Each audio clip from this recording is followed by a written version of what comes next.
मी विवेक कोकरे, सांगली जिल्हा राष्ट्रवादी काँग्रेस पक्ष शरदचंद्र पवार युवक अध्यक्ष। आज आम्ही सगळे आमच्या राष्ट्रवादी युवक काँग्रेसचे सांगली जिल्ह्यातील पदाधिकारी कार्यकर्ते, सगळ्या तालुक्यांचे तालुका अध्यक्ष आज अयोध्येमध्ये जे श्रीरामाच्या मंदिरात देणगीबाबत जी चोरी झाली, फार प्रचंड मोठ्या प्रमाणामध्ये जी चोरी झालेली आहे, त्याचा निषेध करण्यासाठी आम्ही सगळेजण पदाधिकारी या ठिकाणी उपस्थित आहोत। खरं तर महाराष्ट्रातच आणि भारतातल्याच नव्हे तर जगभरातल्या तमाम भक्तांचं श्रद्धास्थान म्हणजे श्रीराम आहे। आणि या प्रभू श्रीरामाच्या अयोध्येच्या मंदिरामध्ये प्रत्येक भाविक भक्तांनी आपल्या संसाराचा गाडा हाकत असताना संसाराला लागणाऱ्या पैशाबरोबर प्रत्येकाने आपापल्या रोजीरोटीतून रुपया काढून त्या मंदिरासाठी देणगी दिलेली आहे। आणि या मंदिराच्या देणगीवरती काही नराधमांनी डोळा ठेवला आणि आमच्या प्रभू श्रीरामाच्या देणगीतले पैसे म्हणजे आमच्या गोरगरीब कष्टकऱ्यांनी प्रभू श्रीरामावरती श्रद्धा ठेवून जे पैसे दिले गेले होते त्या पैशावरती डोळा आणि डल्ला या हरामखोर लोकांनी मांडलेला आहे। आणि याचा आम्ही या ठिकाणी जाहीर निषेध करतोय आणि या माध्यमातून सरकारला आणि केंद्र सरकारला सांगू इच्छित आहे, सरकार काय झोपलं होतं का?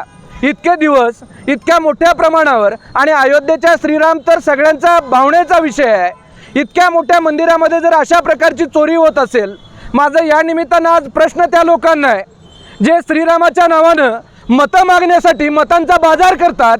या जिल्ह्यातल्या त्याही नेत्यांना माझा प्रश्न आहे, जी लोक फक्त मतापुरतं हिंदुत्व दाखवतात, जेव्हा राम मंदिरामध्ये चोरी होते, देणगीमध्ये चोरी होती आहे, त्यावेळेला हे काही मूग गिळून झोपलेले आहेत का काय?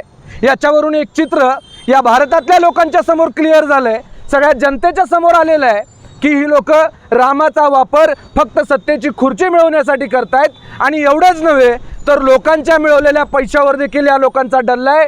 आणि आमची ह्या निमित्तानं मागणी आहे, याच्यामध्ये कुणालाही हलगर्जीपणा न करता कठोरपणे शिक्षा झाली पाहिजे आहे। आज आम्ही जिल्हाधिकाऱ्यांना निवेदन देणार आहे, या निवेदनातून आम्ही आमच्या मागण्या या ठिकाणी करतोय।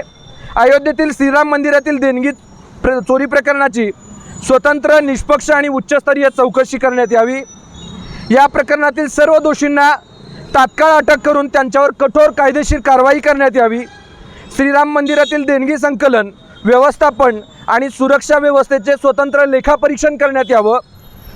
भविष्यात अशा घटना घडू नयेत यासाठी आधुनिक तंत्रज्ञानाच्या सहाय्यानं प्रभावी सुरक्षा व्यवस्था आणि पारदर्शक देणगी व्यवस्थापन प्रणाली कार्यान्वित करण्यात यावी।